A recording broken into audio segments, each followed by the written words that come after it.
Welcome to Annie and Ariana. Happy Friday. Still drafting off Big 12 Media Days, Ari, because we had an incredible interview with Mike Gundy. And I cannot wait for everybody to see this because he says some stuff in here that I don't know if you could see the look on my face at times when we were doing the interview. But when you guys will watch all of this.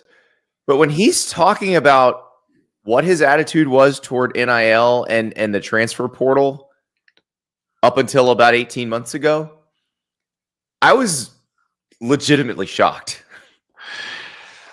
It's so funny because I think that a lot of fans felt that way or hoped that way too. I don't know that if I were a coach, I would have approached it that way. I feel like we need to play the clip in order to, we have a lot to unpack. Yeah. But let me set the scene for everybody. Oklahoma State went into last season with major expectations. They were bringing Ollie Gordon back. Everybody thought they were going to be able to compete for the Big 12 title. They did not. It was a terrible year. They went 3-9. It was the worst season Mike Gundy's had as their head coach by far, because he's been consistently good. And this was what made that so shocking. So changing coordinators, Doug Meacham comes in to run the offense. Remember Doug Meacham, the coordinator of the really good TCU offense in 2014 with Trevon Boykin, Todd Grantham, formerly of Georgia and Florida, and he's going to be the defensive coordinator. And I know the folks in Athens and Gainesville have their opinions on that, but I actually enjoy Todd Grantham, and especially in the Big 12 where things get a little wacky anyway. The idea of Todd Grantham, who likes to send the house on blitzes very frequently in the Big 12, makes me happy. So you got that. You've got all of these new players that Oklahoma State's brought in. The roster has been completely revamped, and Mike Gundy's got to deal with that. So, Ari, let's talk to Mike Gundy about an entirely new world, and he's going to say some things that you guys are going to just be like, wow. He is Mike Gundy. He went there. He went there. Mike Gundy, after all. That's exactly right. Here is Mike Gundy. All right, we were joined by Oklahoma State coach Mike Gundy. So you were talking to us earlier about how many new players you have. How many is it right now, and how many have never practiced for you? Well, there's 65 from the middle of December until now. 35 of those have never practiced for us, and only around 14 are high school players. So there's whatever those numbers are, 18 or 19 that are on our team now that didn't get here until June, that should be factoring in the first game. And that's where people ask, how's the team? How you doing? I don't really know, just because you have potentially half of the two deep that have never practiced for us yet. Yeah, that's the part that amazes me, is you can't even go in with a plan really until you see some of these guys. Yeah, practice, so right. We have concepts in on both sides of the ball through spring, and then off season's a little different now. We have OTAs, right, for lack of a better term. So that's helped a little bit, but it's not the same as actual practice. It's not the same as being out there and coaching them on the run with shoulder pads on. In our opinion, it's not. Right. So this August will be much different in the fact that we're going to learn a lot about our team, hopefully over the first 15 practices. Mm-hmm. And then we have to make quick decisions and then try to get ready to play in a game, because, once the season gets started, you only practice twice a week. Yeah. So it's a unusual year, but I think moving forward, 65-35, you would like to get it to 40 and 15. Mm-hmm. Will that happen? I don't know, but I don't think it's going to be any less than 40 and 15 moving forward. Coach, you mentioned that you usually take a little vacation in July, and when you go on that vacation, you go traditionally knowing who you have or who you are, and now you're not. Just in general, being a human being, have you found it hard at times to enjoy what you're doing as much as you might have in the past? I've always enjoyed it, But there's been stages over the last 18 months that have been frustrating because I want to be able to control everything, and I want to know what direction it's going, and I want to know that this is the plan in place, or I need to fix the plan. And we haven't had that ability. And I don't think that anybody in the country has had that ability over the last couple years. So there's some uncertainty more so than not enjoying it, but it has been more challenging. Yeah. And when you are put in these positions, going into unknown positions, what's the best medicine advice you give yourself of like, hey, everybody's doing this, so I'm doing it? Or like, how do you, internally give yourself a pep talk of how to handle that? I go back to our core values. We've established a pretty good product over 20 years, and it's been very consistent and very successful. So we have to go back to that and force feed the new system into those core values and find a way to make it work. So one of the challenges we've had this summer is, earlier we talked about 35 new players, 18 of them are transfers. So they're older and can almost be a little bit more set in their ways. And it's very difficult to function in our system if you're not structured and organized and reliable and accountable. So we've had more issues in June than we have ever before, but it's only because it's a numbers game. We have in the past had 10 or 12 new players that would come in, and they were young high school players. And so they jump right in real quick. So we've had to kind of get everybody in line in a short period of time. That's been an adjustment. I heard you say earlier today that you've stopped worrying about what you can't control. That's right. And at what point do you make that decision? And does it make things easier, or does it just change the? It doesn't make them any easier because you still have the uncertainty, in my opinion. So 3 years ago when this started, I almost refused to believe it was ever going to happen. And I just thought it would go away. Mm-hmm. It's almost like getting in an argument with your wife, and then you just hope it goes away. Right. That's what I thought when you were saying that. Yeah. And then They never go away finally. well, you think it does. Yeah. Doorway. Yeah. You think it does. And then 3 weeks later, it's like, well, that's like what you said the other day. Well, I thought you forgot about that. Oh, I didn't forget about that. I've been waiting to pounce. Yeah, I needed a time to pounce. So I almost I thought this will go away. Surely this can't last. And then it just kept building momentum. And then after a point, about 18 months ago, I said, this is not going away. We're going to have to make some real adjustments here. So the truth be known, this portal class from January is the first class that we ever bought. We had not bought portal kids. Wow. That hurt us. Yeah. Hurt us the last year or so from a depth standpoint. And that was nobody's fault. That's not the administration's fault, not the donors. That was really kind of my fault, because what I had done was taken money that had been raised through donations and spread it amongst the troops somewhat evenly to the current players. We didn't go out and solicit for players and pay them to come to our team. We did that starting in December, which I think we all would agree, if you don't do that, you're not going to survive. Yeah. So that's different for us now. The thing that I can't detach myself from, Coach, is the volume of players in totality that you're bringing in, other teams are bringing in, and you guys are all evaluating, many of the same kids.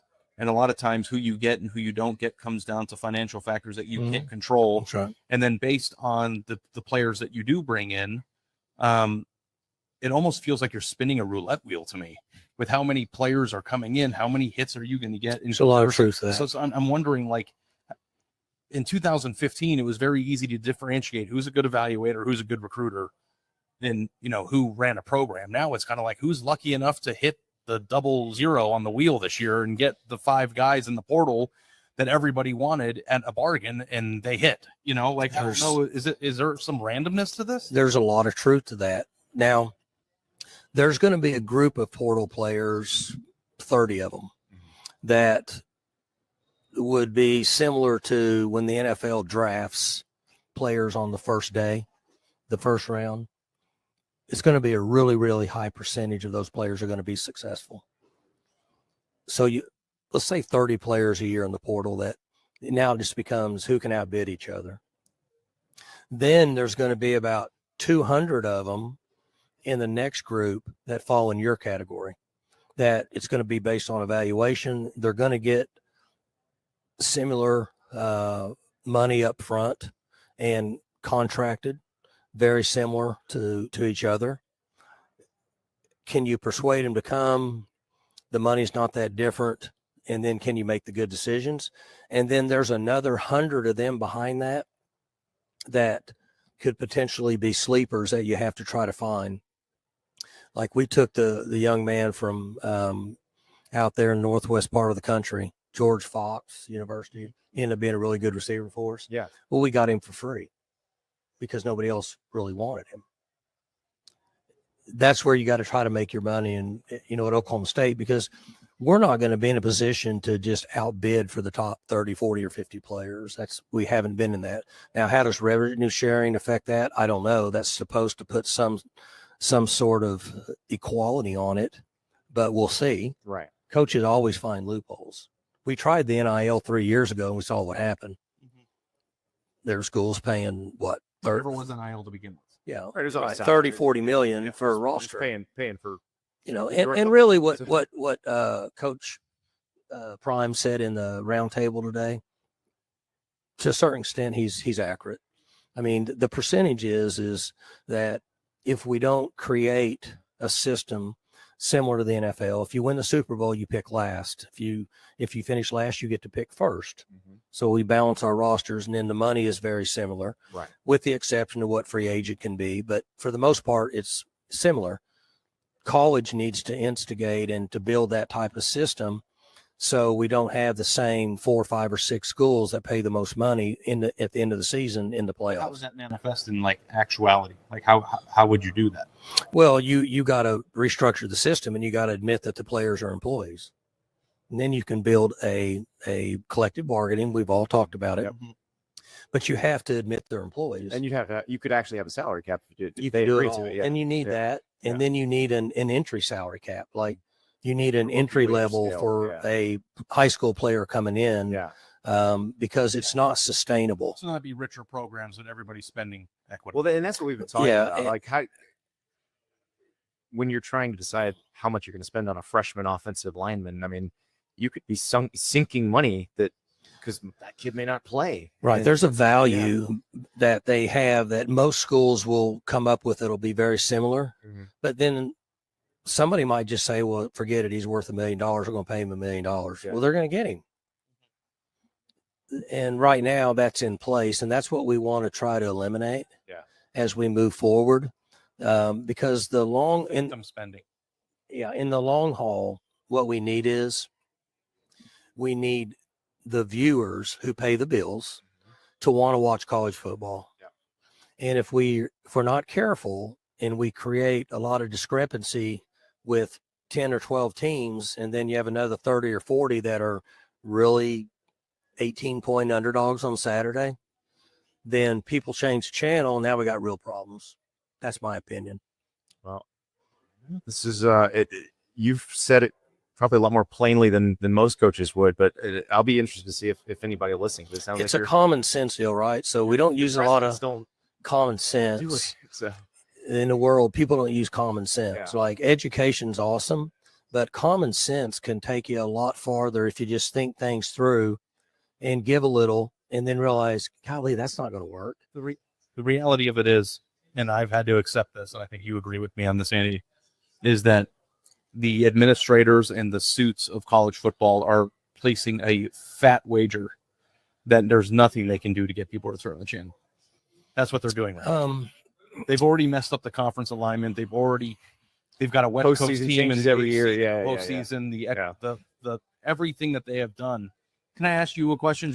And you probably don't even think about this stuff because you're too busy building a team and a program, but name one of the seismic shifts or evolutionary changes that have happened in our sport the last 3 years that a fan would have wanted. You think people are happy there's no Pac-12, or that they're happy that the Stanfords and the ACC. Like all this stuff is just nonsense. And it's because the people in charge don't care what we want. They don't care what the people who pay the bills want. And there's nothing that they can do to those people to make them stop watching.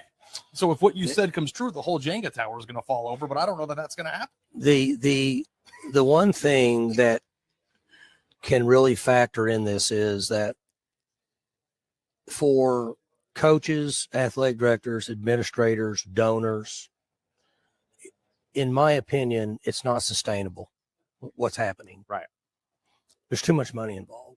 And so at some point, something's got to give, whether that's a year from now, 2 years from now, it's got to give. And I'm going to circle right back to what I said 2 years ago, 1 year ago, 6 months ago, and I'll say it again. We need a college football commissioner. Okay. Who would your choice be? It's the Coach Saban. It's Coach Mac Brown. It's Peterson from out at Washington. Mm-hmm. That person can then get with your Power 4 conference commissioners and then a representative from whatever other level. And then they start to build a structure and a plan that is sustainable, that has boundaries. And once that's accomplished, then you have to have very serious punishment for people that break the rules. Right. Because coaches are going to break rules if they think it's worth it. Well, but in what you've outlined, you actually could have that. If you have a collective bargaining agreement and all that stuff, you're not going to get sued over that. And right. So it's like going to a concert. A year ago, we went to a concert with a buddy of mine, and we parked, and it was illegal parking. And one of the ladies in the car said, well, this is an illegal, not a space. You'll get a ticket. And he said, I'll pay the $35 to walk 5 minutes. I don't want to walk 20 minutes. Yeah, because the ticket was the same. Exactly. And I was in there and I thought, that's a pretty good idea. It's like, it was like tampering in college football. What I'm saying is if it's worth it, then they're going to do it. Coach, we've made this mistake once today. We're not making it again. Oh, yeah. And you are the perfect candidate to ask this question. And sorry if I'm blindsiding you because it has nothing to do with football. Do you have a rule for life or a lesson or something that you just stand by, like Andy's is? My 3 rules: never complain about free food, never complain about free beer, never skip leg day. So like if you do those 3 things, you're going to have a happy life. Never order, never eat at a place that specializes in multiple types of cuisine. It's a good one. Yeah. I don't know if there's something off center that comes to your Well, that one is those are good, and that one's good. It's you specialize in seafood, steaks, and Mexican food. Probably not a good choice. Yeah, No. right. Nobody's chef, good at pizza and tacos. unless that chef's really talented. Yeah. So here's what Kristen and I have raised 3 boys, and we've been fortunate. They've all been very athletic and so on and so forth. And then, of course, with my lifestyle. So what she put by the back door where they all go out to get in their cars to leave is, I need you to humble yourself before you walk out of this door, or when you get out there, life's going to humble you real quick. And I've always thought that's pretty good. Oh, yeah. And I hear her telling the boys that still to this day. And she'll tell them Walt that too. So anyway, good visiting with Please you guys. don't tell my wife about that, son. Yeah. Thank you so much. All right, guys, you bet. It was a pleasure to talk. Okay.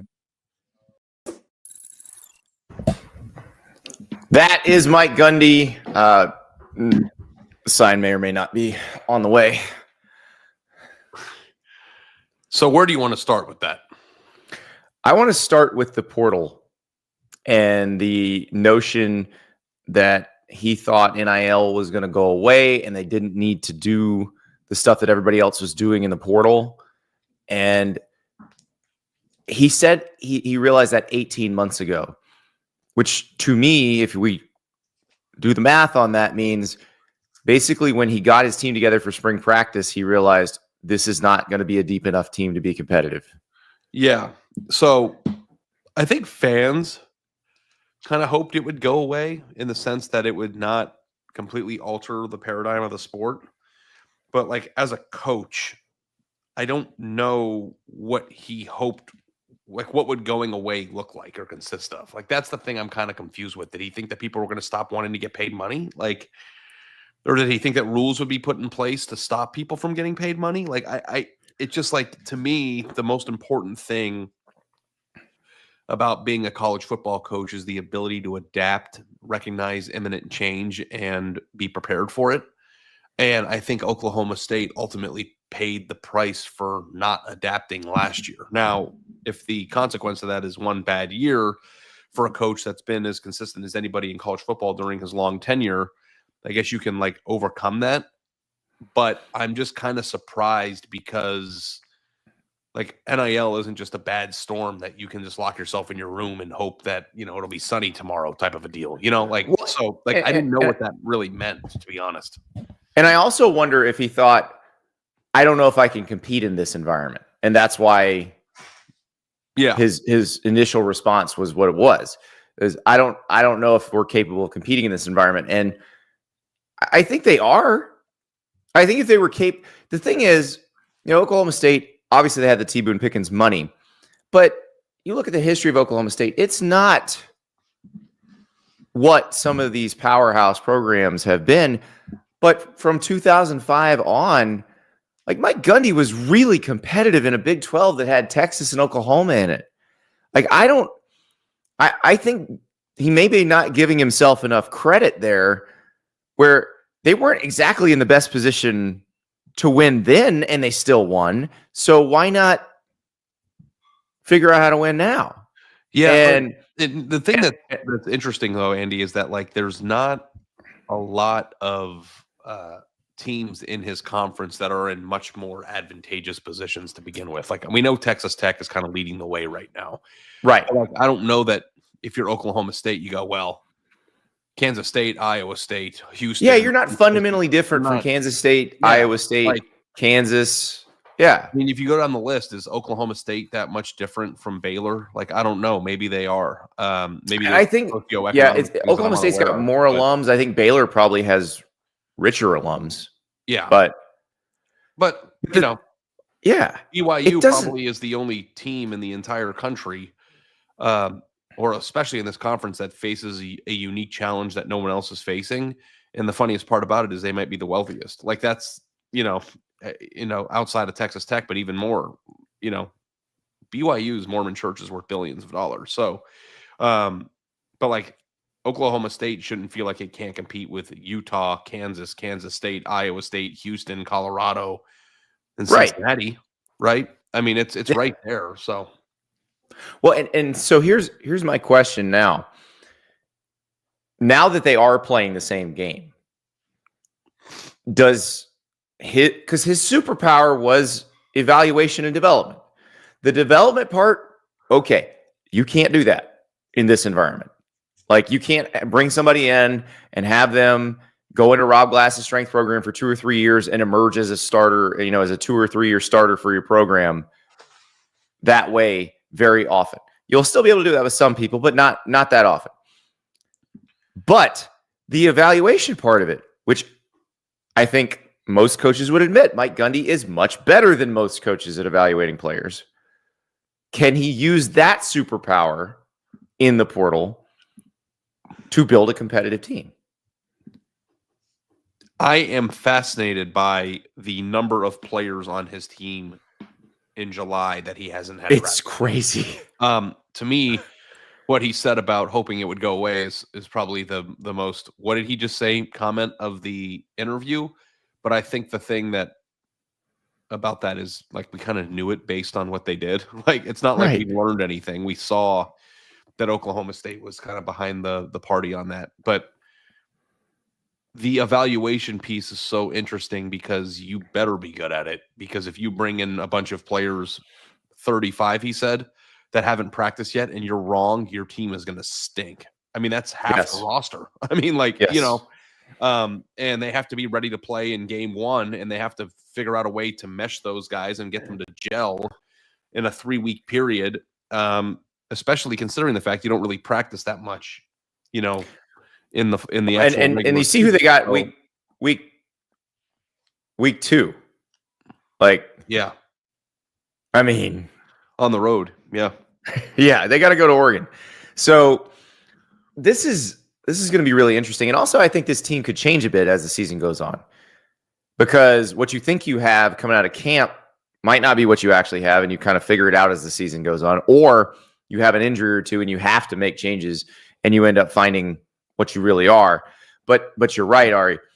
If they didn't evaluate well, this is going to be But the flip side, to be very bad. positive, Yeah. is it's funny because we are trying to decide who's going to win the Big 12. But if Gundy and his staff knocked evaluations out of the park, they could also You're win. going to be really good again. Like, so like there's a high ceiling but a low floor here. And part of the fun, I guess, of Oklahoma State this year is, how can we act like we know what they're going to be when the head coach is on the record saying, I have no idea what I have, like that. I really appreciated that, because I'm so used to coaches sandbagging at media days when they do know things about their team and they just won't tell you anything.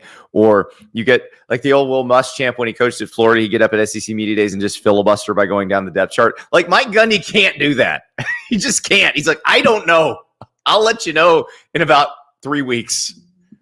Yeah, but also like comfortable enough to acknowledge that. But I also think too that by acknowledging he doesn't know much about his team at this point is more of a referendum of the system than it is about admission of doing something wrong. But like, yeah, I don't know how many teams are out there, Andy, that have that many players who haven't practiced yet heading into fall camp. Like, is that a normal thing, or is that No, that's not normal. Because yeah, so even when you have a lot of transfer portal additions, they happen. You tend to do that in December, January, and they're in spring practice. I'd say like Colorado's first year under Dion, I think they because they did a lot more post spring, so that I think they might have been in that boat that first year. As producer River points out in our group chat, North Carolina may be fairly similar to that this year. Although I don't know if they did that much after the spring. I think Stanford is dealing with that in a bad way, because they fired their head coach in the spring and they lost some players. But it's not normal. Even in transfer portal era, it's not normal. And like the fact that you've got guys that have never practiced. Now, they do have these walkthroughs that they can do now. So it's not like they're going in completely cold. But everything changes when you put pads on, as Mike Gundy knows very well. And I think they're going to have to just do some gut instinct guesses and hope they're right. Yeah, but I think that going into the portal, acknowledging and telling your coaches that whoever you take in the portal has to be ready to play. My hope would be that the standard of athlete that they're recruiting, by and large, has experience and has played at a high level, or has at least been productive. Well, and if you look at where they got, like, they aren't going to George Fox University anymore. Like the guys that are bringing in are coming from Miami and Arkansas and places like that. Scott with a really interesting question in the chat. What is Texas Tech doing differently with its oil money that Oklahoma State is not? Because T. Boone Pickens was donating long before Landman at Tech was a college player. Well, here's why. When remember, T. Boone Pickens is no longer alive. Okay, when T. Boone Pickens was donating at the height of his donations, you couldn't pay players, at least not legally. And Cody Campbell is doing his donating at a time when you can pay players. So Oklahoma State does not have that sugar daddy anymore. It's not the same. T. Boone did give them a lot of money, but it was at a time where you expressed that money by building a really nice facility. And I will tell you, I once lost my keys to a rental car in one of the seats in Oklahoma State's meeting room. This was after they played Georgia in 2009, because they did the press conference in the meeting room. The leather on those seats is perhaps the nicest leather I have ever felt in my life. And you probably had your hand in there, huh? I mean, how long? I had to feel a lot of that leather to figure out where my rental car keys were, because I wasn't exactly sure what seat I'd been sitting in. Shout out to Gavin Lang at Oklahoma State, by the way, who saved my ass that day, because that could have been a disaster. Isn't it great that like car keys are just now your cell phone now? In a lot of where you don't need that anymore. Or all the new cars, you just like. Well, this was a rental car, so that I did need the keys. No, I know, but I'm just saying, like, I've like one time I lost keys to my car in my car, but it was a push start. So like as long as Bob is in the car, it would work. And I drove around for 3 weeks knowing they were in the car somewhere, but couldn't find the fob. And then like, so like anytime. So anybody could have stolen your car if they'd known. Sat in the car and driven away if they wanted to. Like, here's the thing though. Nobody, like, there are people who are very neurotic about like locking their front door and like locking their car. And it's like, how many times do you think somebody just tries to open a random door and start a car? Like, the odds of that happening are so low. No. There are car thieves that's what they do. In my neighborhood, we have this running gag on our next door because people get stuff robbed out of their cars occasionally.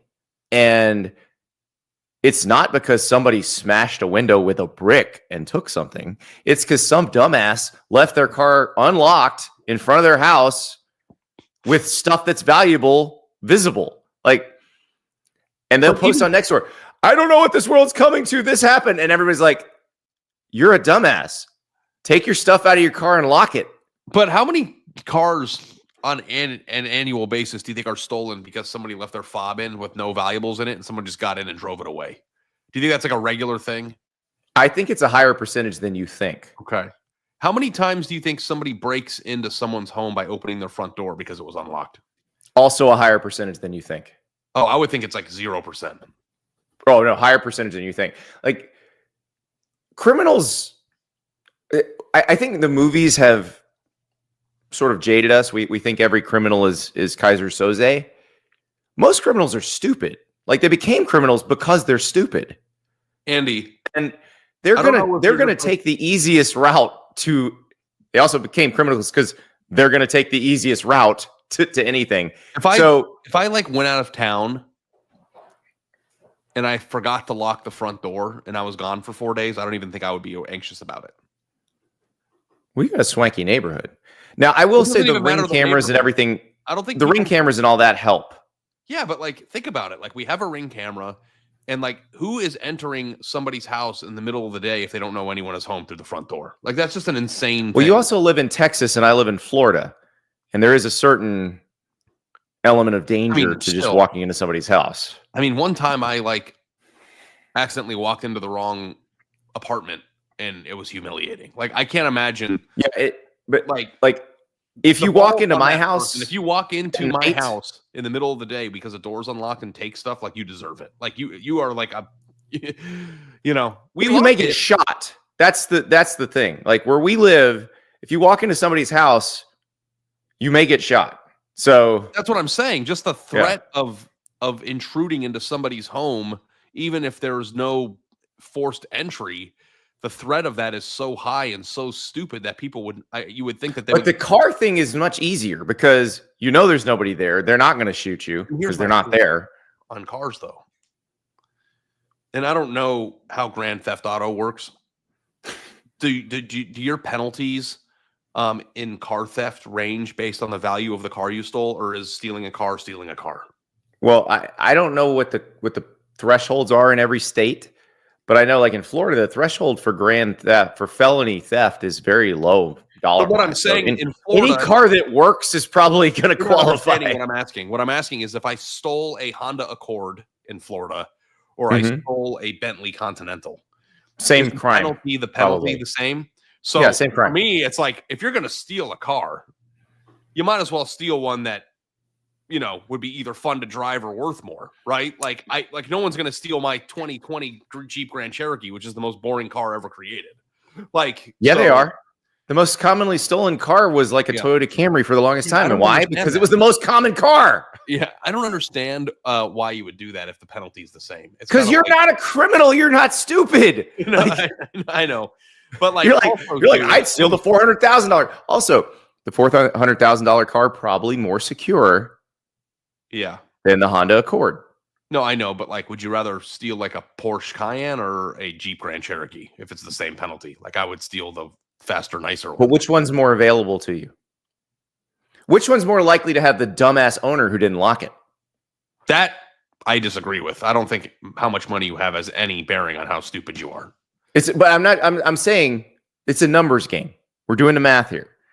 What are you more likely to come across? I bet you would come across 10 of those Jeep Grand Cherokees before you see one of those Porsche Cayennes. Sure, it depends on where you are, but also too, how many people are walking through Target's parking lot, like yanking on people's doors? Like, is that like a normal thing? That's not where you do it because you get caught. You do it in the neighborhood. Oh no, I have a garage. I just meant like I was parking in public. But you're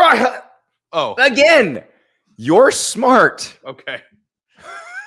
Most people are stupid. The dumbest podcast in the world. All right, we got to get to Dear Andy and Dear Ari. You know who is smart? Our listeners and our viewers, because they ask great questions, and we got some really good ones this week. So I want to start with the question from David, and I feel like this is something we've talked about quite a bit, but I like the way David put this question because I think it allows us to distill it down. Of all the preseason top-ranked teams starting new quarterbacks, whom do you have the most confidence in and whom do you think has the most questions to answer? Taking everything into account, which of these QBs is in the best position to succeed and which is in the most difficult? So I would say, do we both agree that Arch is the one we have the most confidence in? Arch Manning at Texas. I would say that I am all but certain he's going to be good. I think the question with Arch is how good is he going to be? There's no floor there. I think that like him having a bad year is if he does what Quinn Ewers did last year. The question with Arch is, could he be sensational? And I think that is what people are. And the thing is, if he has the same year Quinn Ewers has last year, they make it to the semifinals this year. Yeah, or that's fine. Win it all. I think. Yeah. If you told me right now Quinn Ewers was Texas's quarterback again, and you were going to get the same exact season you got from him last year, I could still pick them to win the national title. Right, because there's no Ohio State roster out there. So that is definitely not where you're talking about most confident. I would probably start with Arch. Yeah, I would start with Arch. I'm trying to think of the other ones I'm very confident in. I think Carson Beck's going to do fine at Miami. What about Julian Sand? That is an interesting one because we don't know anything about Julian Sand, but here's what we do know. If Ohio State needs something, they go get it. Like last year, they needed a quarterback after Kyle McCord left, and they went and got one. They did not go get one this year. And that tells me they're confident in Julian Sand. Yeah, it seems highly unlikely that he's going to be terrible, but again, Ohio State has had a very high standard of elite level quarterback. And how good is he going to be with those weapons? I think I think he's somewhere in like the middle tier in terms of like, yeah, it's probably not going to be terrible, but I'm uncertain of how good it's going to be. Cause like the hype machine with him is nowhere to be found. Right. But he gets to throw to Jeremiah Smith and Cornell Tate, and that has to make a difference too, I think. Yeah. Like Cade. Oh no, that's not he's already started. Let's do the ones that we have most questions about. That's more entertaining. Okay. Raymond Horton says Julian Sand, same as CJ Carr. I feel like there are more questions about CJ Carr, and I'm not really sure why, because this is the same situation. Notre Dame has gotten a quarterback rental the last 2 years. If they thought they needed one, I think they would have gotten one. Yeah. He doesn't have Jeremiah Smith, which I think is part of the reason why people are less. I think it's easier to feel like that Julian Sand's going to be okay because he has Jeremiah Smith and all the other receivers. Like CJ Carr has Jaden Gatehouse, so like that. I think he's going to be really, really good this year and one of the best running backs and a great offensive line, even though they lost Jagasol. Like it'll be fine. Like. I actually think their receivers are. I thought Jaden Greathouse kind of blossomed in the playoff. That's what I'm saying. Yeah, I think he's gonna be good this year. Yeah, and then some of their other receivers, I think we're gonna see them be a little more dynamic, and a lot of it may be that they're more dynamic or look more dynamic because CJ Carr has a better arm than Riley Leonard. I don't think he's the athlete Riley Leonard was, and I don't know that they should expect to run the ball like that. But I think Jordan Faison, you probably expect to have a little bit better year. They're getting Will Pauling from Wisconsin. Will Pauling, before he got hurt, was Wisconsin's most confident receiver, or most confident receiver. Like, I think they're going to be fine. Yeah. Ooh, here's one from Steven San Antonio. Dante Moore. Yeah, like if we want to go to the least confident, Dante Moore would probably be, I don't want to say least confident, I would say most questions. Okay. But again, Oregon's in the position if they needed something, they'd have gone and gotten it. Yeah, but Dante Moore is not my least. Well, I mean, my least is probably whoever starts at Tennessee. Yeah, but we're only focusing on like the top 10 teams right now, right? Well, no, he said preseason top 25. So yeah, we had Tennessee in our preseason top 25. Let me throw a curveball at you, Ty Simpson. That's a good one, because I keep running into the same thing. I get all these Alabama fans telling me that Jalen Milroe was the problem, but Ty Simpson couldn't beat out Jaden Milroe. So why all of a sudden is he different? Now, I think there are reasons why we can say that. Ryan Grubb is back together with Kalen DeBoer. That makes a difference. It's not a new offense. You're not throwing a guy who hasn't started in with a new offense. The rest of the offense knows the offense. So I get the reasons, but I also get the reasons why there'd be a lot of questions. Okay, I'll play a game with you. You want to play a game within the game? Yeah. How many other returning or first-year starting quarterbacks in the SEC, if you insert on Alabama, would make them the number one overall team in the poll going into the year? Oh. 6? Arch, DJ Lagway, Garrett Nussmeier, Lenore Sellers. That's 4 already. Let me pull up SEC teams because I have no ability to recall things off the top of my head. I mean, well, that's the question. Where would you put Gunnar Stockton? Where would you put Bo Pribula? Where would you put Marcel Reed? Where would you put slam dunk? John Mateer, I would put him number 1. John Mateer, yeah. 5. What if they had Marcel Reed? What if they had I don't know that I'd feel any differently about if Marcel Reed was the guy. Diego Pavia? Oh, can we just pause for a moment and imagine that? I would put. I nailed it. It's them a number 1 in the country if Diego Pavia was the starting quarterback. I would. If you think about the roster that Alabama has, you're high on it, right? Austin Simmons at Raymond in the chat. Austin Simmons, you put him there, and we'd be very confident, I think. So you want to talk about the actual proof in the manifestation of your question in terms of least confident in? Alabama probably ranks in between 6 and 9 in most people's preseason polls. Imagine if they had any of the 7 quarterbacks we just named, they'd be number 1. So there's your answer for who you're least confident in. Wow. There are teams ahead of them, like Ohio State and in some cases Oregon and places that have first year starting quarterbacks that are unknown, that are ranked higher, that have less talented rosters. That's true, because outside of the quarterback, we don't have a lot of doubts about Alabama's roster. Like I would say I'm probably more confident in. If we take the quarterback position out of the equation, I'd probably be more confident in Alabama's roster than anybody's. Yeah. If you took the quarterback position out of the equation, would you say that Alabama has the best overall roster in college football? Yes. Okay. That's like the definitive answer. That's not even an opinion. It's now Producer River wants us to stay in the state because it's a really interesting question. Yeah. How do we feel about Jackson Arnold? Because I think the prevailing opinion is that Jackson Arnold is not that good. And you saw it at Oklahoma last year, and that's why Oklahoma didn't keep him, and that's why they went and got Mateer. He goes to Auburn, where quarterback was the problem and has been the problem for the last 2 years. How confident are we that he can solve the problem? And I think it's possible he can, because I think he was in a very terrible situation at Oklahoma last year that was not all of his doing.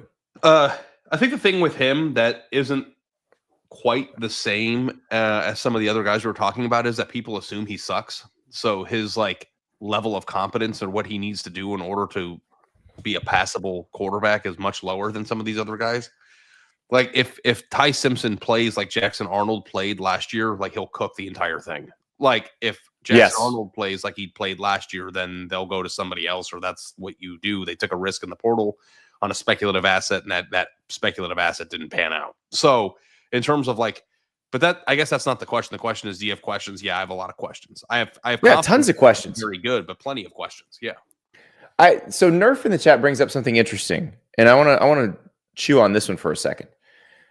So Gunnar Stockton at Georgia is in the same position as Ty Simpson at Alabama. If Gunnar Stockton was better than Carson Beck, he would have started last year.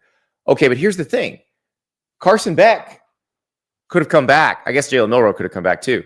But Jalen Milroe was not coming back. It was very clear at the end of the season that Jalen Milroe wasn't coming back. In this particular case, Carson Beck probably could have come back to Georgia, right? And they were like, no, it's cool. Move on. They made the decision afterward. But I think the interesting question is if they felt that way, why was he playing to begin with?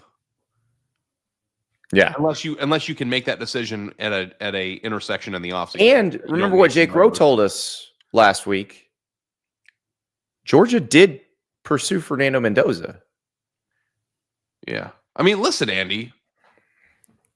You think Quinn Ewers was welcome back at Texas? He didn't. He started all year. Was he welcome back? No. I mean, that's an interesting thought process. It's like, well, if you're not welcome back, does that mean that the coaches are projecting that by the time next year starts, he will be better than you, or is it that he's already? Well, I mean, you could say that about Alabama too. I don't know if the Milroe wasn't welcome back, or if Milroe had already made the decision that he was definitely moving on. Like, it was interesting because it was very clear after the bowl game, like when Milroe was talking, that it was over at Alabama. We didn't know if he was going pro or going into the portal, but it was over at Alabama. So maybe that is the same situation. Yeah, but all I know is that when we didn't know whether Quinn was entering the draft, or we knew one thing when he walked off the field at the Cotton Bowl that was his last Texas game, but we didn't know what the next step was. So, but I also feel like too, if Quinn Ewers would have gone and stayed in college somewhere else, which might have been a better financial decision for him, then maybe I would feel more confident about his ability. Like if he were the starting quarterback at Miami this year, than maybe Carson Beck. Like I actually think that Quinn Ewers is better than Carson Beck. Interesting. Which I guess if he's in Miami, he's just with the Dolphins. Yeah, they're both in the same city, but one's in the NFL. Yeah, but I could be. Yeah. I think I've just been overly down on Carson Beck, and I don't know if it's just I don't know if I'm just wrong about that. No, I understand it because I remember. I can't remember who I was talking to, but they said, well, now we'll get to see Carson Beck with an elite offensive line. I'm like, we already have. Like he played at Georgia. Yeah, Miami's got a good offensive line, but so does Georgia. Carson Beck and Quinn Ewers are very good comparisons because they're both really good trailers. But we're talking trucks here. Yeah. Who do we miss? Do we miss anybody? I feel like we hit a lot of the big ones. We didn't talk about DJ Lagway. We always have to talk about that. Oh, do you have any producer River? This is why we pay him the big bucks. Nico Iamaleava is a new starting quarterback at UCLA. Yeah, this is outside of the confines of the top 25. That's why I didn't. That's what it is. That's right. It's not. Yeah, and his entry to UCLA did not push them into the top 25 either. So I've got one more though. By the way, Nico, very fascinating. Can't wait to watch it. In terms of questions, I don't know whether he answers them or not is going to matter in terms of UCLA being a main fixture of the discussion this year. We'll talk about them because his situation is fascinating. I don't know if I'm in a position to think that UCLA is going to factor any into like on the field discussions other than did Nico make the right decision or did he screw him? So all that stuff we'll talk about. But I'm not anticipating UCLA is going to be making a run in the Big Ten. Here's one that we're both high on, but I think should have a lot of questions. John Mateer. I would agree with that. Loved what he did at Washington State, but the competition level certainly rises here. And I don't think it's just about his ability. I think ability alone, if John Mateer were the starting quarterback at Alabama, they'd be number one preseason. Right. My question is do they have an offensive line that can protect him? Do they have receivers that can be dynamic? And they did have to go and get a bunch. They have a new offensive coordinator, so maybe he'll make it more functional, but their offensive, it's also John Mateer's offensive coordinator from Washington State, Ben Arbuckle. So their offensive play calling last year was head scratching at times. So as you taught me that. Don't get me started. But yeah, so I Also, hope for Oklahoma's sake that they can avoid the injury bug in general and just Yeah. actually like put their best foot forward week over week and see what they can build there. But like John Mateer, I think has a chance to be a Heisman finalist. I also am terrified that it won't work for some reason, and I don't know why. If the line's not very good in the league they play in with the teams they have to play, With their schedule, it might be average, and average will look bad. So it has to be really, really good for them to survive this year. Next question on video from our friend Nathan. Love this.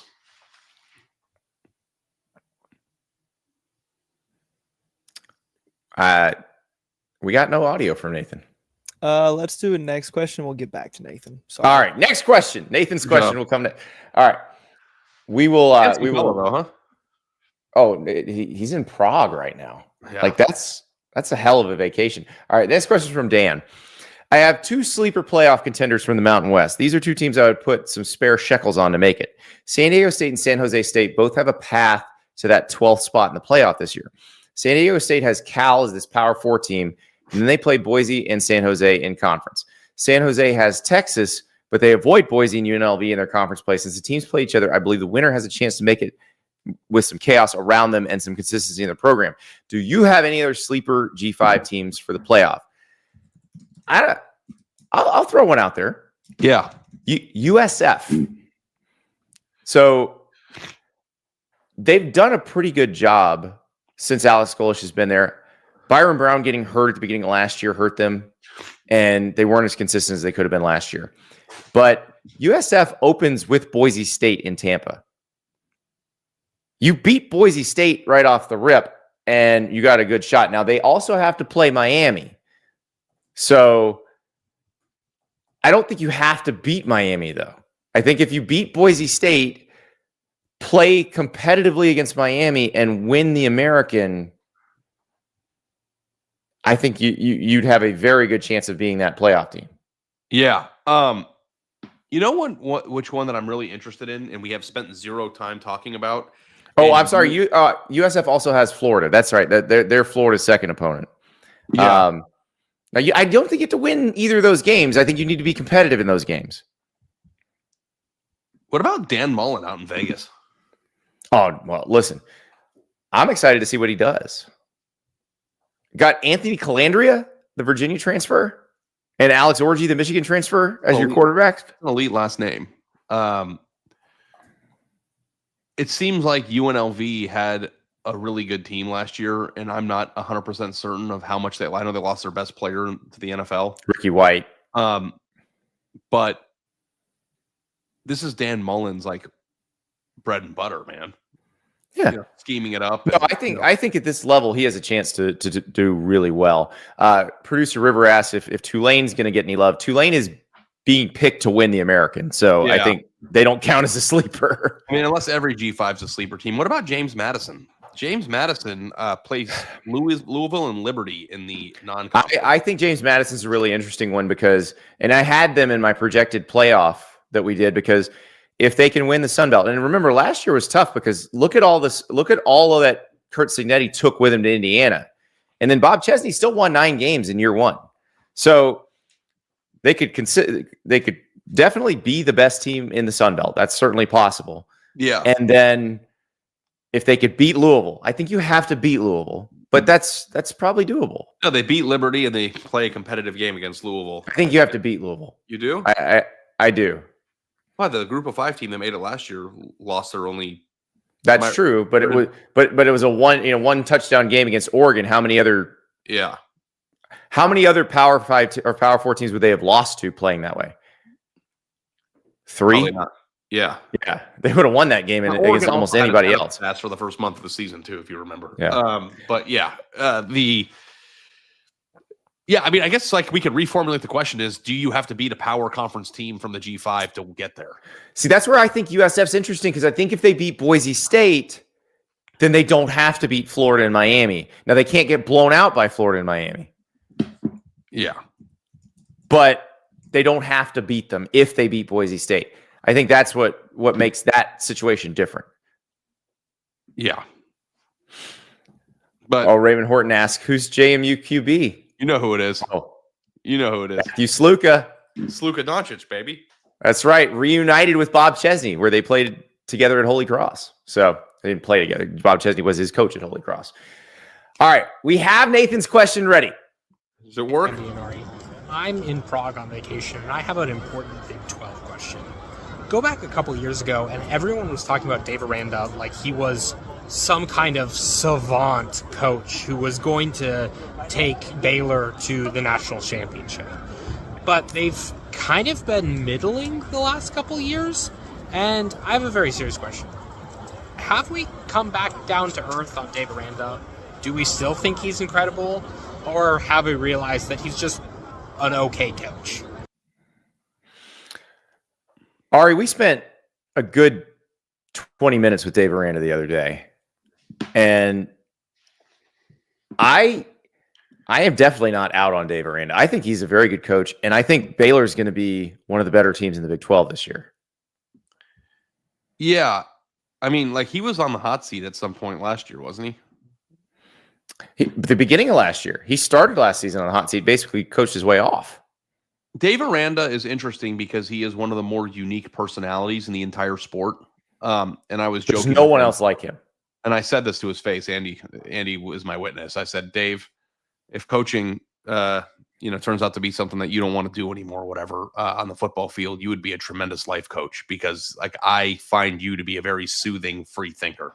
And he thought that which soothing is not the word you use to describe a football coach typically, but I agree with you. And I was thinking about that after we got done talking to Dave. If he would be down for it next offseason, I would love to have a segment once a month where a listener or viewer asks a general life advice question, not a football question, but a general life advice question, and we bring it to Dave Aranda.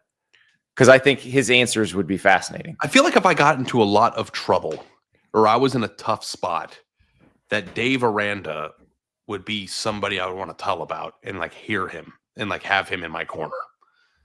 I think that's a good quality. I don't know if it's great for football, but it is funny. People criticize him for not being, loud enough. But then if you're too loud, you get criticized. Like, it's interesting that he's an individual. And also, too, can we just, like, acknowledge the fact that I don't know anything about Europe, but we got a Big 12 question with a man standing in front of a church or, like, an ancient cathedral. Like, he's thinking Prague, I hear, is fantastic. So that's, I mean, if you want to talk about the reach of college football, like, I don't know where he was. Nathan lives in Israel, and he's a Nebraska fan. Okay. So and he's in Prague there. He lives in Israel and is in Prague and is a Nebraska fan asking about Dave Aranda in front of that cathedral. God bless America and and the Czech Republic and you name it. So yeah, that's cool. But I think that they're going to be very good, and I like him.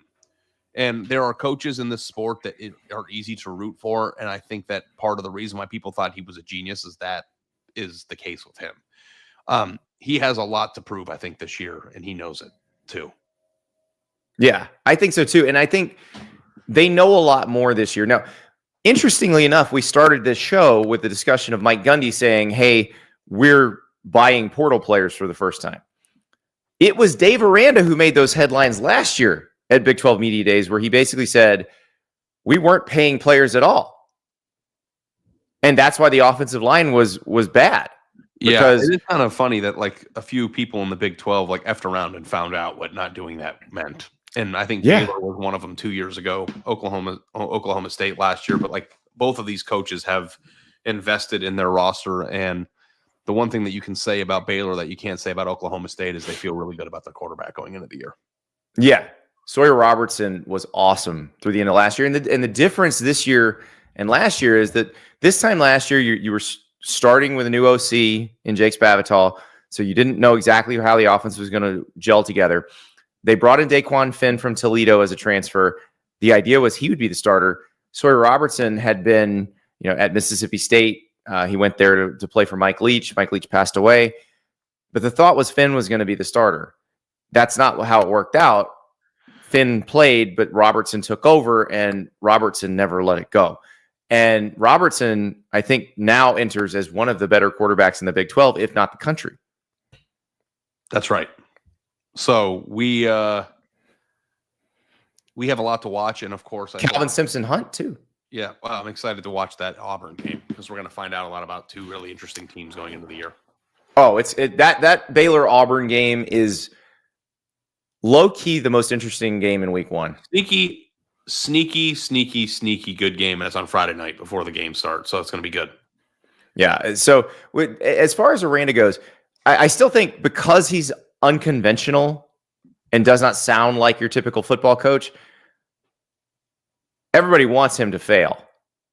It's like this can't possibly work. So, I guess it goes one of two ways. You either want him to succeed because you want somebody different to be able to handle this, or it's like, oh, you just don't get it. You're not really a football coach. You should have gone into a different profession. Blah blah blah. Listen, Dave Aranda is going to be a great defensive coordinator no matter what. Like that, his bona fides are established there. That's never going to change. Can he be a consistently good head coach? Is the question. I do think this can work. I think there's a place for different management styles in the same sport. Yeah. I mean, Mike Leach was I don't know, like we talked about this about Mike Leach being a hard ass. Like if a player gets in trouble at Baylor or messes up in practice, like is Dave Aranda like tough in his own way? Well, okay, you talked to Dave this week. You were in his presence. Can you imagine that man doing the "I'm not mad at you, I'm disappointed"? Yeah, I'm just saying, like he would be like, I'd be devastated. I would rather, I think, somebody yell at me than him be like, well. I mean, here's the other part of that.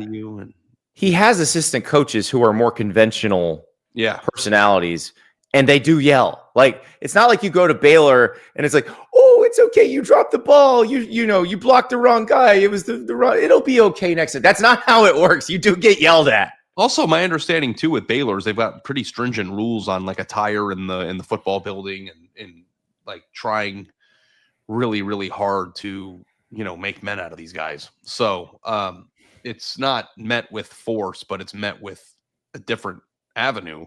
But I'm not angry. I'm disappointed is worse than anger to me. So I've learned that as a parent. I had no idea the power of I'm not mad, I'm just disappointed. Like that is so much more effective than yelling. Yeah. Good question and amazing place to be at. I'm happy that he has football on the mind wherever that was. It's fantastic. And by the way, if you're asking Dear Andy, Dear Ari questions, videos are great. Yeah, turn the phone on yourself. Like I love being able to see you guys.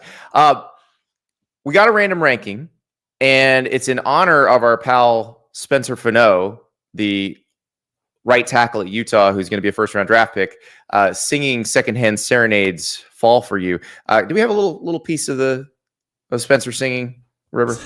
Tonight will be the night that I will fall for you over again. Okay, we're not gonna subject you to that too much longer. Spencer says he's going to take requests, and he did follow me back on Twitter last night, Ari. So I may fire him some requests for the next few weeks. You have been high on Spencer Fano for a long time, so you deserve that follow. This isn't just about singing. This is about. Well, I have another email we got, and I didn't get a chance to send this to River before the show, so I'm just going to read it to you. It's from Lori, who's a big fan of the show. Lock Hesse in the chat.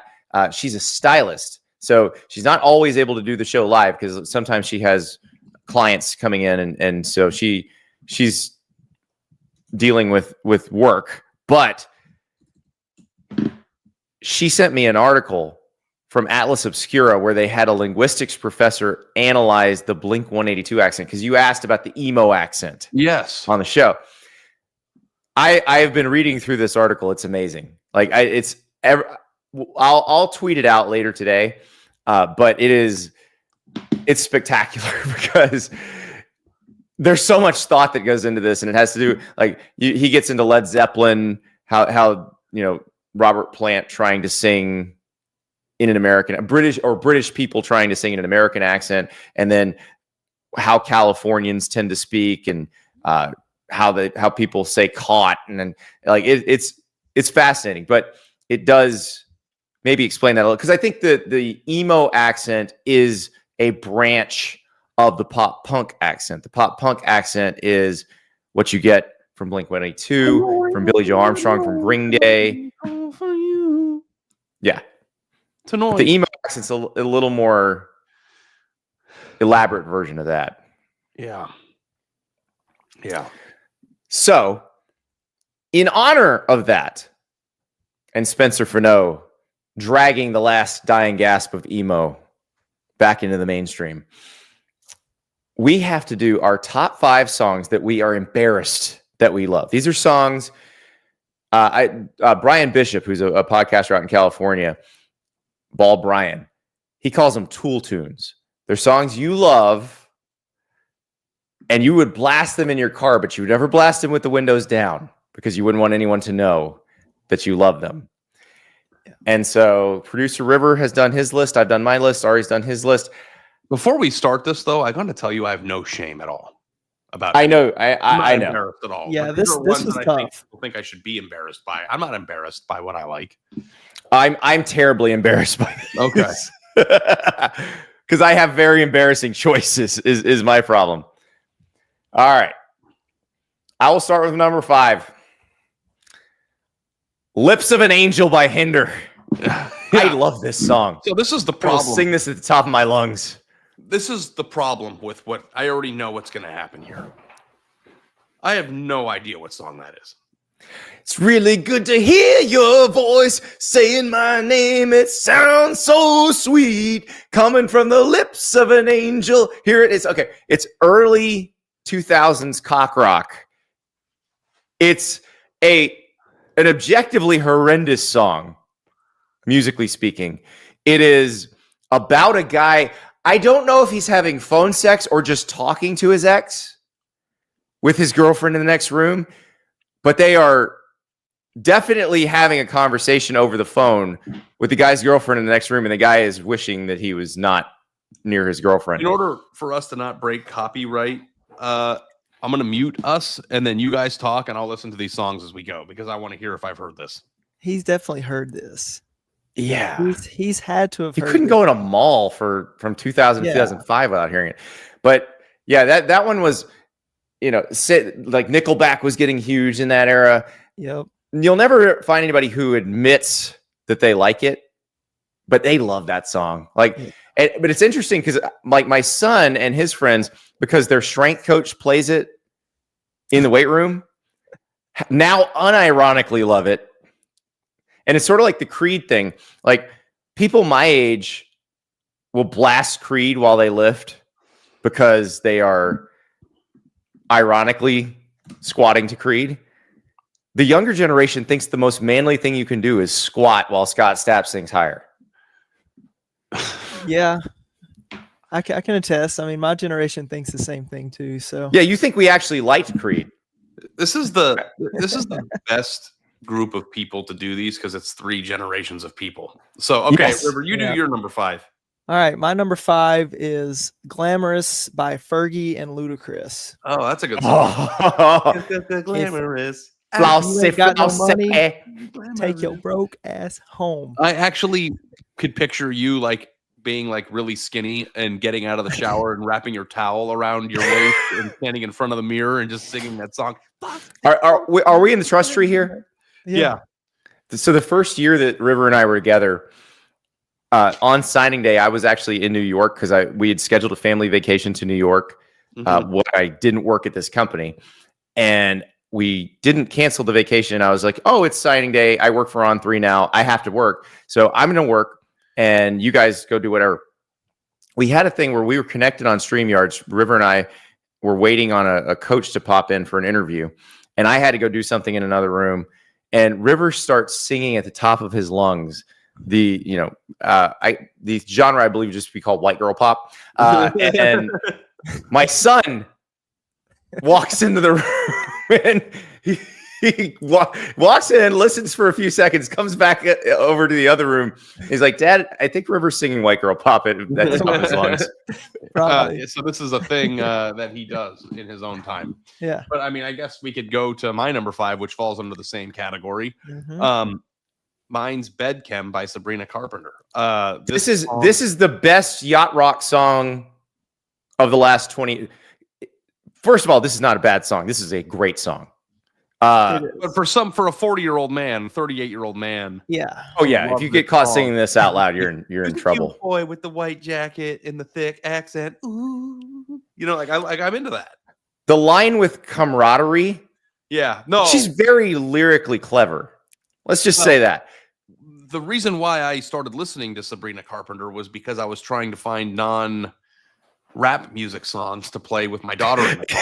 And I You didn't realize they're dirtier than the rap songs. I thought this was These are just as innocent, worse. like, They're you know, filthy. and it's funny because I didn't even realize, like, I didn't put what bed chem. Like, I should have known just by the name of the song. And then she goes, camaraderie. And then the next thing, and I'm like, my daughter's in the back, like, bopping. What did she just say? God, what are we listening to? Yeah, there's another song where she goes, yeah, I'm so horny. There's you know what I'm talking but about. she's a genre hopper, and you can tell that because like the new song she has out, clearly she was listening to a lot of Dolly Parton when she made it. Like Bed Kim is yacht rock, which is awesome to me as an old person. Like she clearly listened to a lot of yacht rock before she made this song. And by the way, yacht rock is my second favorite category or genre of music. Nothing wrong with that. Steal Away by Robbie Dupree. That actually probably could have made this list, but I think it's too good of a song. So yeah.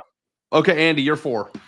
My number 4. So we all remember Call Me Maybe by Carly Rae Jepsen. It's actually not her catchiest song. Her catchiest song is called Cut to the Feeling.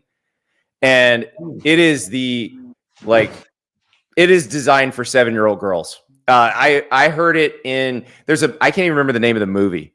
But it's about ballet. It's a cartoon with a dancing mouse, I think.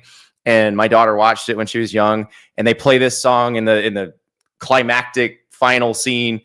And I want to run through the crowds, break the ceiling. It is so it is catchier than Call Me Maybe.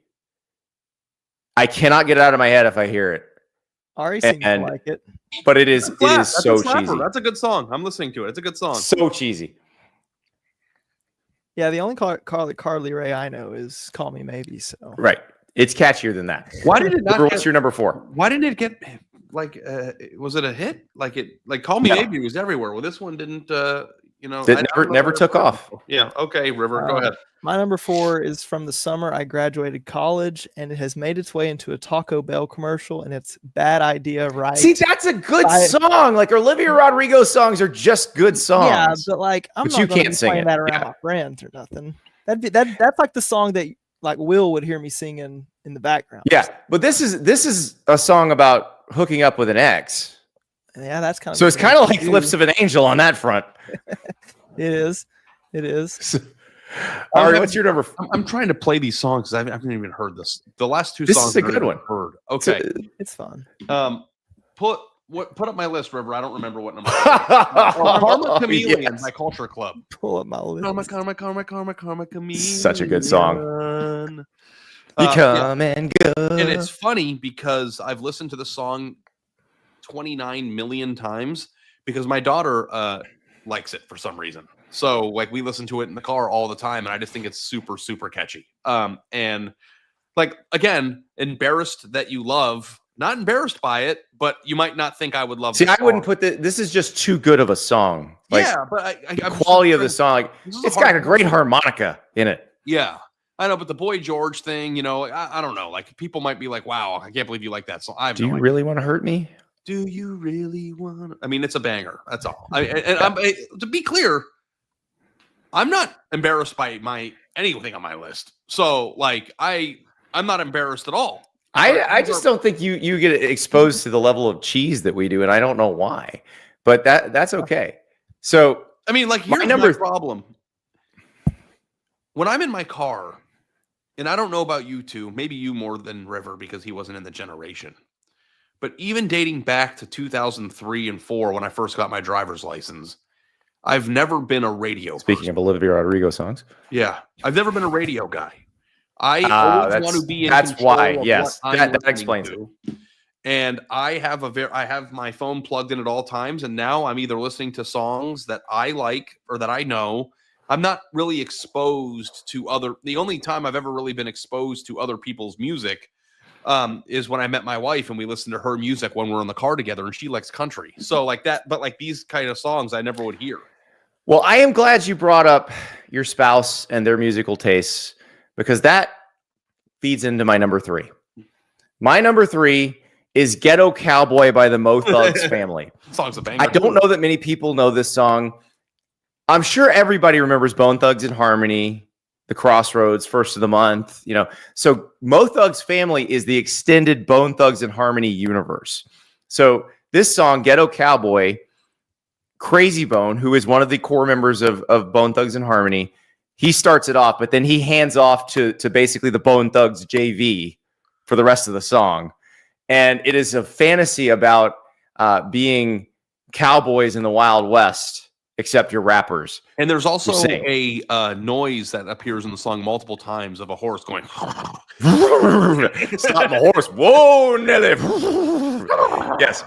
And then there's a line that says, why the hell was you hiding in bushes? Goodness. All right. So I thought I was the only person in the world who bought the Ghetto Cowboy CD single. This was a very famous song. And then the first weekend I was hanging out with my now wife, the thing you used to do is you'd go through their CD wallet to see if you matched up.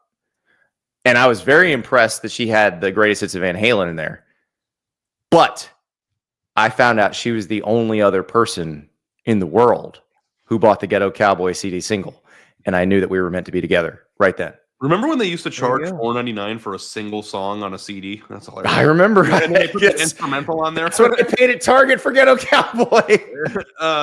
Man, you missed a hell of a time, River. Burning CDs was like my biggest joy when I was in high school. I was very young whenever my dad used to do the LimeWire CDs, and then I got to the point in high school to where I didn't care what was in my car as long as it had an aux cord or Bluetooth, and I was just set. So you can buy the cassette tape for this song on eBay for $9.99 if you want the single cassette. there you go. So you could have bought it for $2.99 back then. The cassette When I was got this cheaper. old car, I had to go buy a bunch of CDs before I had it switched over to Bluetooth, and I went to half price books and bought a bunch of random CDs that are now in the car, and it brought me back to my childhood for a little bit. River, what is your number 3? All right, my number 3 was my mom's favorite song when I used to ride in the car with her, and it's Bubbly by Colby Calais. Okay. Oh, Yeah. If you get caught singing that, you are. Yeah. It was, do you remember back in the day you had the ringback tones where it would play a song when you call them? That was hers. That was my mom's song. Starts in my toes, Yes. man, and twinkle my nose, whatever it shows. That's the song? don't know. Okay, I was gonna go listen to it. I've heard that song. That is that song. Oh, hey, boo. She's pretty. Ari, now a huge Colby Calais fan. She's 5'10", by the way. this Probably song. 70. She's very tall. River saw her in concert. I did. She was at CMA Fest last month. It was a free concert at Losers. Very cool. I am so unaware of anyone's name. If you would have told me, I've never heard the name Colby Calais before, but I've heard that song. It's a great song. Okay. My number 3 is Seal, Kiss from a Rose. That song is an absolute banger. And just like you, River, my mother really liked it growing up. And I used to remember when we were I was not the least bit offended by the Seal commercial in the Super Bowl where the seal with Seal's face is singing Kiss from a Rose. People were very mad about that. It is a great song. That's the Batman Forever soundtrack. Yeah. Which is an incredible soundtrack. What's the genre of that song? Easy listening? I don't know what Seal, what you consider to be Seal, because his first hit was Crazy. The No One Ever Gonna Survive Unless We Get a Little Crazy. That song is beautiful too. I love him. Yeah, so I don't know. It's pop, but I don't know where you would slot it in. Yeah, and he's British. So, Steve, where are the hard rock or the metal songs, fellas? Well, most of those aren't embarrassing. Yeah. Like, yeah, I mean, like I had Lips of an Angel, for God's sake. Just so you know, I've been listening to like a lot of Black Sabbath this week because I saw that concert. Oh yeah, the concert. Andy, yeah, where Ozzy did his last show, and my dad's a huge Ozzy Osbourne fan, so like I grew up like listening to like Ozzy and Black Sabbath and stuff. And if you didn't see that like farewell concert where they had other artists singing all their songs, and then like Black Sabbath did War Pig at the end, like Ozzy was sitting down because he's too old. That was one of the coolest things I've ever seen. Like, just objectively, I'm not a rock guy. I never have been, but that was cool. And Black Sabbath and Ozzy. My dad used to, play the "I'm a loser, I'm a secret loser." Like I could get down with that, but it's not embarrassing. People like not at all. Andy probably like loved Black Sabbath growing up. No, not it was one of those things that was played in my house, but obviously, you heard Crazy Train and War Pigs and all that, and I grew to like it. So it is kind of crazy that Black Sabbath is anybody's like college football music, like tunnel music. I'm sure somebody uses Crazy Train, right? Yeah, Crazy Train probably. Yeah. And also, there was that Trick Daddy song that sampled Crazy Train. That's true. Let's go. So yeah. All right. My number 2, The Touch by Stan Bush. Now, before the late 90s, the only place you heard this song and knew this song from was the Transformers movie. Not the Michael Bay Transformers movie, the cartoon Transformers movie that came out in like 1987. That's the one. This song plays while Optimus Prime battles Megatron, and spoiler alert, which is fine because it's the first 20 minutes of the movie, Optimus Prime dies. My mom was so mad at the people who made this movie. She's like, I brought my son to a freaking cartoon and he's crying. Like, he's devastated. They killed Optimus Prime in the first 20 minutes. But this song is a banger. You got the touch. Boo, boo, boo. You got the power. And the synth. Buy a like old Trans Am and just drive around playing that song. Oh, yeah. I don't know. Clearly one of the people who made Boogie Nights also was affected in the same way.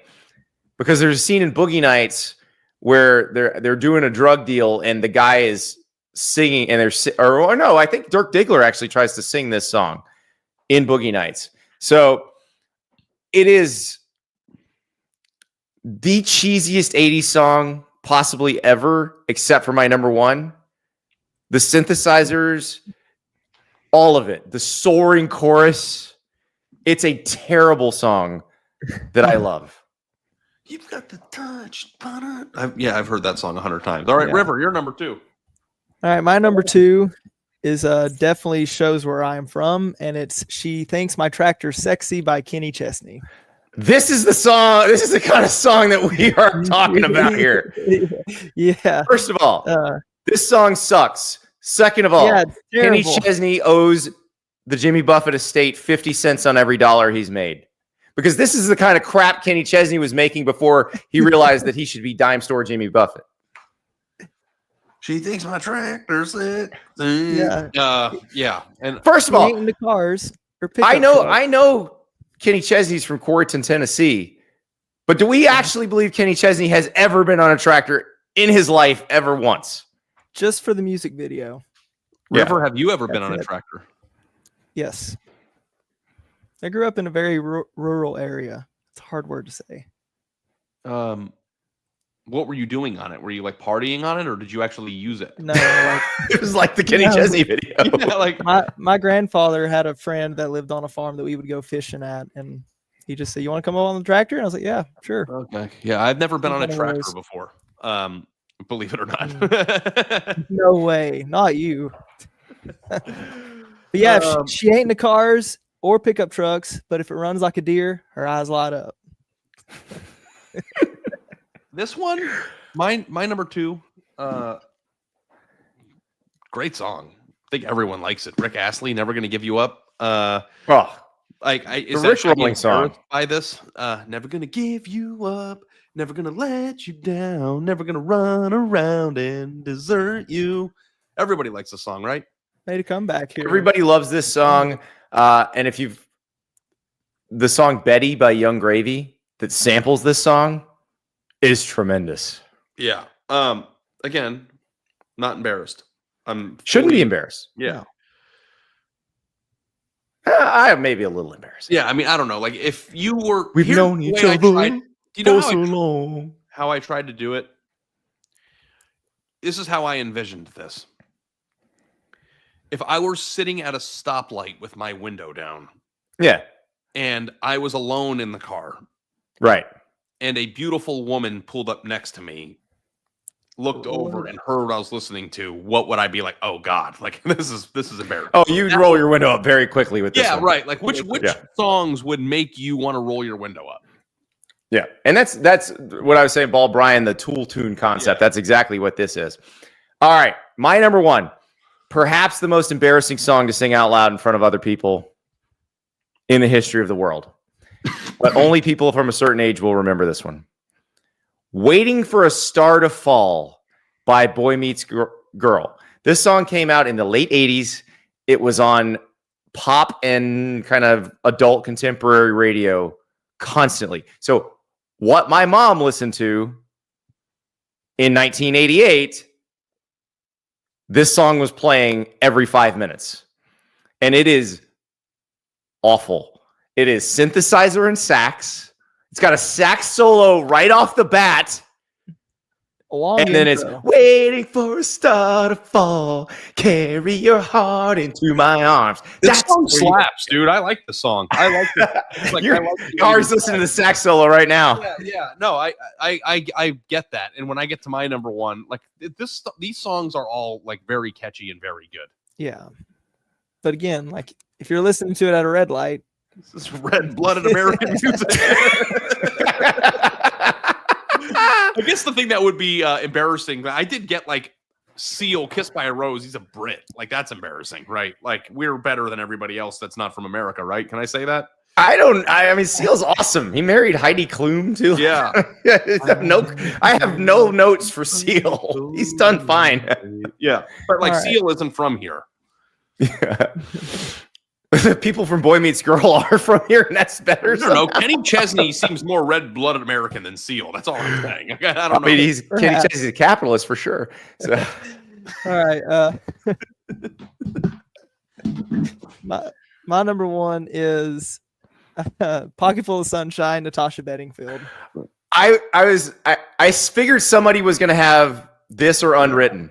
Well, Unwritten's too good of a song to put on it. It's actually a great, like, I'm not embarrassed by Unwritten. This one I'm a little more embarrassed for. I got a pocket full of sunshine. Oh. Yeah. Yes. No, because you have to do the head movements when you sing. There's no way you're singing that in your car by yourself. Yeah. And then somebody pulls up at the stoplight. It's like, oh God. It's like, this guy's getting into it. Nope. So I know you guys eliminated songs from your list for being just amazing songs. My number one is one of my top 5 favorite songs ever. Like, okay. This is one of my favorite songs ever, and I think it's legitimately just an amazing song. And I had 2 songs from this artist because I am a Phil Collins fan. But my number one is Phil. If this Collins. is Against All Odds. You did not understand the assignment because Against All Odds is an amazing song. Phil Collins and Philip Bailey, Easy Lover. Oh, Easy Lover? Yes. This is one of my favorite songs I've ever heard. Like, I mean, that's like this is a legitimately great song. All right. See, I think that's the problem. I think you are you've got to, it's got to be a song you like that is of objectively poor quality. Like this is a great song musically. But if I was at a stoplight and was listening to I would be song by belting this out. myself, Songs by Phil Collins. Honestly, like you should understand this, Andy, because you grew up in the same general area as me. And like people who are listening to this, yes, it's a great song. Could you imagine if I pulled into high school playing this song? Like this is not this is not the music that I Now, if grew up I at pulled into too, high school in okay? 1995 playing this song, because at that point it would only be like 8 years old, you get some weird looks. But now, okay. I'm just thinking about Phil Collins songs that I would have no problem belting out in the car at a stoplight. Easy Lover, Against All Odds, In the Air Tonight. It's got a great Brother Bear soundtrack. And Groovy Kind of Love. River. Yeah. I will tell you because I removed one. I had Sussudio on my top 5 too. Okay, so Studio might have made it. Maybe you could put Sussudio as my number 1. I didn't know which one. I just didn't want to have 2 Phil Collins, but Sussudio is a great song. Sussudio probably belongs on one of these lists. Sussudio. You don't think that's a legitimately good song too? It's actually not one of my favorite Phil Collins songs. Okay. I mean, Phil did not miss though. Like, Phil's amazing. Yeah, but like, listen, like if you like, I grew up in like the hip hop era, so like listening to 80s Phil Collins music was embarrassing when I was in high school. Okay, so Cotton asks in the chat, Just a Friend by Biz Marquee. Is that I don't think so, because I think Biz is singing it ironically. So if you sing along with him, you're in on the joke. Yeah. Biz knew he couldn't sing. It's a classic one. Yeah, I'm just saying he's just a friend. Yeah, I'm trying to think, like Got what I need. songs that I have on my playlists that are kind of like I like that. Maybe I did mess up. I don't know. I'm terrible at these random rankings, I guess. But like me and River have some downright embarrassing songs on our lists. Yeah, we do. I don't know. But like Yeah, the songs we that I do. was playing, like the Bubbly song and the Pocket Full of Sunshine, those were all hit singles, weren't they? And They like, were, He but- Thinks My Tractor's Sexy is like funny because he's like a skinny guy from Tennessee, but like everybody likes that song. It's played in bars all the time, you know? I hate that song. Yeah. I don't listen to it much these days. I used to. All right. What a week. Next week, SEC Media Day. So we were Big 12 heavy this week. We will be SEC heavy next week. On Monday, my top 10 list of SEC quarterbacks It's electric. will drop. And we can preview SEC Media Days by talking SEC quarterbacks. What a week, guys. And can I say one We're thing gold. before we go? Absolutely. Got an hour and a half in. What's an hour and 32 minutes? If you're still here, that means you like us. This is why I waited. Leave a review for us on wherever you listen to your podcasts, or even on subscribing to the YouTube. Oh, yeah. The channel. people got mad when Arya criticized Nebraska. We got kind of review bombed by the Huskers. I actually don't know. We if may need your help with some good 5-star reviews if y'all don't mind. I actually have been reading about this. I actually think they don't realize that they helped because it's not about the type of review; it's about how many you have.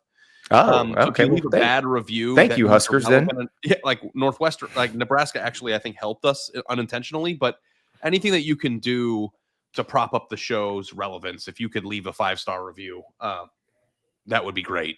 We appreciate you. We're still trying to grow this thing, and we want to be together and provide this for you for a long time. I don't want any Andy and I aren't doing this. Oh, Lori in the chat is asked, how do you do it on YouTube if you're watching on YouTube? Yes, comment. You can thumbs up the YouTube videos, and you can comment.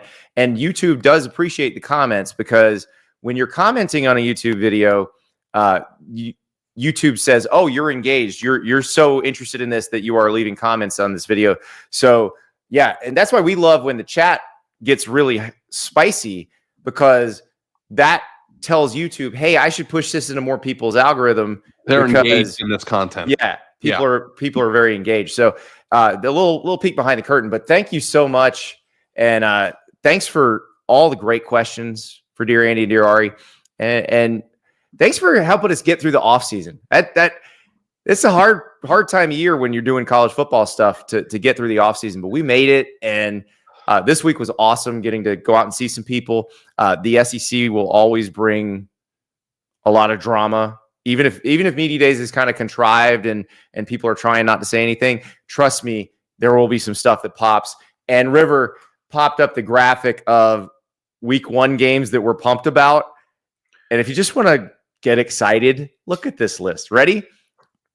Texas, Ohio State, Alabama, Florida State, LSU, Clemson, Notre Dame, Miami, Tennessee, Syracuse, Auburn, Baylor, Georgia Tech, Colorado, sneaky good, Virginia Tech, South Carolina. It's all coming. All coming. So we'll keep getting you ready. We'll talk to you next week.